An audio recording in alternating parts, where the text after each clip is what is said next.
اعوذ باللہ من الشیطان الرجیم بسم اللہ الرحمن الرحیم الصلاۃ والسلام علیک یا سیدی یا رسول اللہ وعلی آلک واصحابک یا سیدی یا حبیب اللہ۔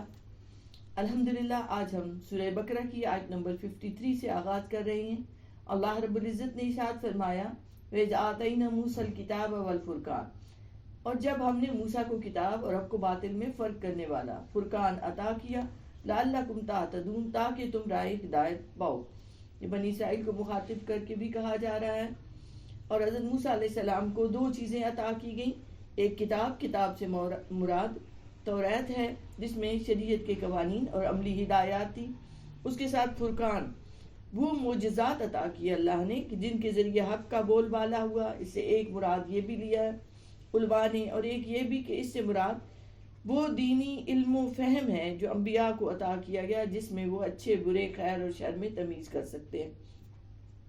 اور اس اہلیت اور یہ جو انبیاء کو عطا ہوئی اللہ کی طرف سے، اس کو ہم یوں بھی دیکھ سکتے ہیں کہ آج کے دور میں بھی جب کوئی بار بار اللہ کا ذکر کرتا ہے، ہر وقت اچھی سوچ رکھتا ہے، اس کے اندر اخلاص کا نور ہوتا ہے، وہ نیکی کے عمل کرتا چلا جاتا ہے، تو اس کے قلب و روح میں، اس کے دل دماغ میں ایسی پاکیزگی اور ایسا نور آ جاتا ہے کہ جس سے اس کا آئینہ قلب مصفہ ہو کر اللہ کے رازوں کا متحمل ہو جاتا ہے، اور وہ چیزیں جو عام فرد نہیں سمجھ رہا ہوتا اسے سمجھ آنے لگ جاتی ہیں، وہ معرفت کی اس اللہ کی اس تک پہنچ جاتا ہے اور اسے شناخت ہونے لگتی ہے۔ وہ الہامی میسیجز کے ذریعے اس پر بہت سی ایسی چیزیں کھلنی شروع ہو جاتی ہیں جس سے عام بندہ محروم رہتا ہے۔ اور اس کے بعد اللہ رب العزت نے ارشاد فرمایا اس اگلی آیت میں کہ وَإِذْ قَالَ مُوسَىٰ لِقَوْمِهِ، جب موسیٰ علیہ السلام نے اپنی قوم سے کہا یا قوم انکم ظلمتم انفسکم، بے شک تم نے اپنی جانوں پر بڑا ظلم کیا، باتخاذکم العجل، کہ جب تم نے بچڑے کو اپنا معبود بنا لیا، فتوبوا الی بارکم، تو اپنی اللہ کی بارگاہ میں اب توبہ کرو، فاقتلوا انفسکم، اور جنہوں نے اس کی پرستش کی ان کو قتل کرو، ذالکم خیر لکم عند بارکم، اللہ کے نزدیک یہی عمل تمہارے لیے بہترین ہے، فتاب علیکم، اور وہ توبہ اس نے قبول فرمائی، انہ هو التواب الرحیم، بے شک وہ بڑا ہی توبہ قبول کرنے والا مہربان ہے۔ اس میں اسی واقعے کی طرف اشارہ ہے جس کا پچھلی آیت مبارکہ ثم عفونا میں نے بتایا تھا کہ اللہ کی طرف سے توبہ قبولیت کی یہ شرط رکھی گئی کہ جن لوگوں نے بچڑے کی پرستش نہیں کی اور اپنے دین پر قائم رہے ہیں، وہ بچڑے کی پرستش کرنے والے دین سے پھر جانے والوں کو سزا کے طور پر قتل کرے، اور ان کے لیے یہ تھا کہ وہ برضا و خوشی، سکون، تسلیم و رضا کے ساتھ قتل ہو جائیں۔ دونوں کام آسان نہیں تھے مگر اس سے گزری بنی اسرائیل، اور اللہ نے اس کے بعد ان کی توبہ کو قبول کر لیا، بے شک وہ توبہ قبول کرنے والا ہے۔ اب وجہ یہ تھی کہ انہوں نے یہ جو بچڑے کی پرستش کی تھی کہ یہ مذہبی بغاوت بھی تھی اور سیاسی بغاوت بھی تھی۔ اب مصر سے ہجرت کے بعد جو نئی حکومت بنا رہے ہیں حضرت موسیٰ علیہ السلام، اس کی بنیاد ہی عقیدہ توحید پر تھی، تو عقیدہ توحید میں ہی وہ قائم نہ رہیں تو پھر اس کے بعد اس کے بغیر تو وہ پوری ریاست کا ڈھانچہ ہی وہ زمیں بوس ہو جائے، تو اس لیے اس پر بہت سختی کی جاتی ہے کہ جس عقیدے، جس فکر اور جس بنیاد پر کوئی نظریاتی ریاست کھڑی ہے تو اس بنیاد کو مضبوط ہونا چاہیے، اس میں کوئی کمزوری نہیں آنی چاہیے۔ اب اس کے بعد اگلی آیت مبارکہ میں بنی اسرائیل کے مختلف جہتوں سے ناشکریوں اور ان کی ہٹدرمیوں کے واقعات بھی بیان کیے جا رہے۔ آیت نمبر 55 میں اللہ رب العزت نے ارشاد فرمایا وَإِذْ قُلْتُمْ يَا مُوسَىٰ لَن نُّؤْمِنَ لَكَ حَتَّىٰ نَرَى اللَّهَ جَهْرَةً فَأَخَذَتْكُمُ الصَّاعِقَةُ فَأَنتُمْ تَنظُرُونَ، کہ جب تم نے کہا اے موسیٰ ہم آپ پر ہرگز ایمان نہیں لائیں گے، حَتَّىٰ نَرَى اللَّهَ جَهْرَةً، جب تک ہم اللہ کو اپنی آنکھوں کے سامنے بالکل آشکارا دیکھ نہ لیں اپنے سر کی آنکھ سے، فَأَخَذَتْكُمُ الصَّاعِقَةُ، تو پس ایک کڑک نے ان کو آ لیا جو ان کی موت کا باعث بنی، وَأَنْتُمْ تَنظُرُونَ، اور تم یہ منظر دیکھ رہے تھے۔ اب انہوں نے کیا کیا کہ حضرت موسیٰ علیہ السلام چند افراد کو عذر خواہی کے لیے، توبہ کے لیے لے گئے، تو ان کی جو ہٹ درمی ہے وہ دیکھیں کہ وہ شرطیہ کہتے ہیں کہ ہم ایمان نہیں لائیں گے جب تک ہم اپنی آنکھوں سے دیکھ نہیں لیں گے۔ اب یہ ایک حضرت موسیٰ علیہ السلام کی بے ادبی بھی ہو رہی ہے، اور یہ ترک ادب جب کیا جاتا ہے ایک نبی کا تو یہ بھی اللہ کے غضب کا باعث بنتا ہے. تو ان کی اس بات کو بالکل پسند نہ کیا گیا اور ایک ہولناک آواز آئی جس سے وہ مر گئے. مگر یہ یہاں ذہن میں رکھے، دیکھیں اللہ کو دیکھنے کی خواہش کوئی بری نہیں ہے. جب ایک محبت والا ایک عاشق بھی کہتا ہے کہ یا رب تو اپنی ذات کا جلوہ دکھا مجھے، قابل نہیں ہوں میں اگر قابل بنا مجھے. تو صوفیاء، اہل محبت، عارف کہتے ہیں کہ اے اللہ تیرے جلووں کو دیکھے، تیرے حسن مطلق کے نظارے کریں. اور آپ دیکھیں تو شہید کے لیے سب سے بڑا انعام ہی یہ ہوتا ہے کہ جب وہ مرنے لگتا ہے تو اللہ اپنے حسن کا جلوہ اسے دکھاتا ہے جس سے اس کو مرنے کی تکلیف نہیں ہوتی. یہ اس کے انعامات میں سے ہے. اور یہ بھی آتا ہے، روایات سے پتہ چلتا ہے کہ اللہ نے جنت میں بھی اپنے پیاروں کو اپنا دیدار عطا فرمائیں گے. تو دیدار اور وہ بات اتنی بری نہیں تھی اگر محبت سے کی جاتی. یہاں ان کو سزا کیا اس لیے، غضب کا اس لیے وہ مستحق ٹھہرے کیونکہ انہوں نے اس کو شرط بنا کر بے ادبی کے ساتھ کہا کہ ہم ایمان نہیں لائیں گے جب تک ہم اس کو دیکھ نہیں لیں گے. تو ایک اسلوب بھی دیکھیں آپ، ان کی بات کرنے کا انداز دیکھیں کہ جس پر انہوں نے اللہ کے غیظ و غضب کو آواز دی اور فوراً ایک ہولناک آواز آئی جس سے وہ سب کے سب مر گئے. پھر ارشاد باری تعالیٰ ہے ثم بعثناکم من بعد موتکم لعلکم تشکرون، پھر ہم نے تمہارے مر جانے کے بعد تمہیں دوبارہ زندہ کیا تاکہ تم ہمارا شکر ادا کرو. تو جب وہ سب بنی اسرائیل کے جو لوگ ساتھ آئے ہوئے تھے، جب انہوں نے یہ ضد کی اور اللہ کی طرف سے اس آواز کی وجہ سے مر گئے، تو اب حضرت موسیٰ علیہ السلام تھوڑے پریشان ہوئے اور آپ نے پھر دعا کی کہ اے اللہ انہیں زندہ کر دے، میں بنی اسرائیل کے پاس واپس جا کر، چونکہ وہ سردار اور علماء لوگ تھے. تو اللہ رب العزت نے حضرت موسیٰ علیہ السلام کی دعا پر انہیں زندہ کر دیا. اب یہاں یہ بھی شہادت ملتی ہے کہ مقربان الہی جب اللہ سے دعا کرتے ہیں تو مردے زندہ ہو جاتے ہیں. تو یہاں بھی ایک قرآن خود بتا رہا ہے کہ اللہ نے انہیں موت سے ہمکنار کیا مگر حضرت موسیٰ علیہ السلام کی دعا سے انہیں پھر زندہ کر دیا اور فرمایا کہ لعلکم تشکرون. اب آپ دیکھیں تو بار بار کئی جگہوں پہ آ رہا ہے کہ تاکہ تم شکر گزار ہو جاؤ.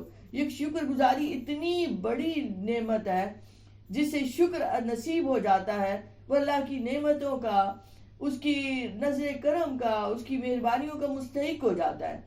ہم بہت ساری جگہوں پر ناشکری کر رہے ہیں. ہمیں بار بار سوچنا ہے، بنی اسرائیل کی یہ مختلف حوالے دے کر ساتھ ہمارے لیے بھی لیسن ہے کہ کسی جگہ ناشکری مت کرو.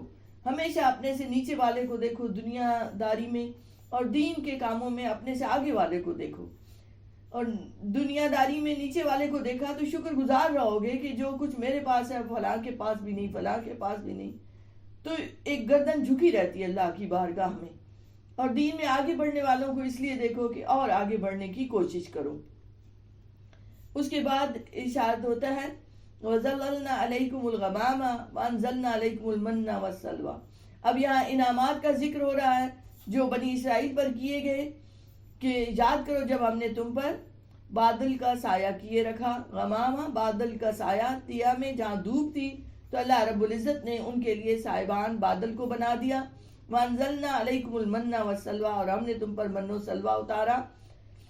کلوا من طیبات ما رزقناکم، تاکہ تم کھاؤ پیو ہمارے عطا کردہ پاکیزہ چیزوں میں سے. وما ظلمونا ولکن کانوا انفسهم یظلمون، اور انہوں نے ہمارا کچھ نہیں بگاڑا مگر اپنی ہی جانوں پر ظلم کرتے رہے. اب یہاں ان انعامات کا ذکر ہے. جب بنی اسرائیل کا جو اصل وطن تو شام تھا، تو یہ مصر گئے تو عمالقہ نے قبضہ کر لیا شام پر. تو حکم ہوا جہاد کرو تو انہوں نے جہاد نہ کیا، جس کی وجہ سے انہیں تیا کے ریگستان میں 40 برس تک رہنا پڑا. اب اس ریگستان میں ان پر پھر بھی اللہ کے انعامات ہو رہے ہیں، حالانکہ انہوں نے جہاد نہیں کیا تھا، مگر اس کے باوجود جب انہیں 40 سال تک اس ریگستان میں رہنا پڑا تو اللہ نے وہاں بھی ان کو انعامات سے نوازا. ان کے لیے دھوپ میں بادل سایہ کیے رکھتا تھا، ان کے لیے شب کو نوری ستون اترتا تھا، ان کے کپڑے میلے اور پرانے نہیں ہوتے تھے، ان کا بچہ پیدا ہوتا تو 7 لباس آتا جو بڑھتا رہتا. اسی طرح ان کے لیے من و سلوہ جیسی غذا اتاری گئی. یہ خصوصی کھانا تھا جو اللہ کی طرف سے ان پر اترتا تھا. یہ من ترنجبین جیسی یعنی شبنم کی طرح، شبنم کے قطروں کی طرح کی یہ غذا تھی. جیسے آپ دھنیے کے بیج کو بھی آپ مشابہت میں لے سکتے ہیں، تو یہ اترتی تھی اور جسے یہ کھاتے تھے. اور سلوا سے مراد بٹیر جیسے پرندے تھے جو وادی سینا کا ایک خاص پرندہ تھا جو ان کے لیے ڈھیروں ڈھیر اتر آتے تھے. یہ پھر ان کو شکار کرتے اور کھاتے. تو بغیر محنت اور مشقت کے ان کے لیے شگفتگی کا، تازگی کا سامان اللہ نے اس ریگستان میں انہیں عطا کیا. یہ اس من کو چادروں میں بھر لیتے، دن بھر کھاتے رہتے. جمعہ کو وہ غذا ڈبل آتی اور ان کے لیے حکم یہ تھا کہ ایک روز کے لیے رکھ لیں، مگر ایک دن سے زیادہ کی نہ رکھیں، کیونکہ ہفتے کا دن ان کے لیے عبادت کا تھا. تو ہفتے کو من و سلوا نہیں اترتا تھا. مگر انہوں نے کیا کیا کہ ناشکری کی، ذخیرے کیے، اس کو جمع کر کر کے رکھتے. جو جمع کیے ہوئے ذخیرے تھے وہ گل سڑ گئے. وہ دنیا میں بھی پھر ان سے وہ واپس لے لی گئی وہ نعمت، دنیا میں بھی محروم ہوئے. اور یاد رکھیں کہ بعض اوقات نافرمانوں پر ظاہری نعمتیں جاری ہوتی ہیں. ہم یہ سمجھتے ہیں کہ یہ بڑے مقبول ہیں اس لیے ان پر نعمتیں عطا ہو رہی ہیں. نہیں، ایسا نہیں ہوتا. ڈھیل دی جاتی ہے، انعامات کے ذریعے دیکھا جاتا ہے کہ شاید وہ توبہ کر لے، شاید شکر گزار ہو جائیں اپنے خالق و مالک کے. اور اگر وہ پھر بھی نہیں ہوتے تو پھر ان پر عذاب سخت آتا ہے. تو جو اہل ایمان ہیں انہیں استقامت کے ساتھ، مضبوطی کے ساتھ حق بات پر ڈٹے رہنا ہے. مت دیکھے ادھر ادھر کہ کوئی کیا کر رہا ہے، کسی پر کس طرح نعمتیں اتر رہی ہیں، کیونکہ کہیں ایسا نہ ہو کہ ہم اپنے ایمان کو خراب کر لیں. اس کے بعد ارشاد ہوتا ہے کہ جب وہ اس طرح سے ناشکریاں کرتے ہیں تو اپنی ہی جانوں پر ظلم کریں، اللہ کا تو کوئی کچھ بگاڑ نہیں سکتا. اور فرمایا وَإِذْ ادْخُلُوا هَٰذِهِ الْقَرْيَةَ، اور جب یاد کرو جب ہم نے فرمایا کہ اس شہر میں داخل ہو جاؤ، فَكُلُوا مِنْهَا حَيْثُ شِئْتُمْ، اور اس میں سے جہاں سے چاہو خوب جی بھر کر کھاؤ. راغدن حَيْثُ شِئْتُمْ راغدن، جی بھر کے کھاؤ. وَادْخُلُوا الْبَابَ سُجَّدًا، اور دروازے سے داخل ہونا سجدہ کرتے ہوئے. وَقُولُوا، اور یہ کہتے ہوئے خطۃ نغفر لکم، کہ اے رب خطۃ نغفر لکم خطایاکم، کہ ہم سب خطاؤں کی بخشش چاہتے ہیں تو ہم تمہاری خطاؤں کو معاف کر دیں گے. وَسَنَزِيدُ الْمُحْسِنِينَ، اور ہم نیکوکاروں کو مزید انعامات سے نوازیں گے. اب یہ اس سے مراد اس بستی کا نام تو یہاں نہیں لیا گیا. علماء لکھتے ہیں، مفسرین کہتے ہیں کہ اس سے مراد بیت المقدس شہر تھا. امالکہ چلے گئے اور اس شہر میں غلے اور میوے بکثرت تھے، تو حکم ہوا کہ اب یہ شہر تمہارے لیے ہے، تو اس میں داخل ہو تو فاتحانہ داخل ہوتے ہوئے مغروروں کی طرح، متکبر لوگوں کی طرح داخل نہیں ہونا، بلکہ دل میں عجز اور تواضع ہو، شکر گزاری ہو، زبان پر طلب مغفرت کی دعا ہو. کچھ علماء کہتے ہیں کہ یہاں سجدہ بمانی تذلل اور انکساری کے تھا، کہ تمہارے اندر وہ انکساری اور وہ عاجزی ہو.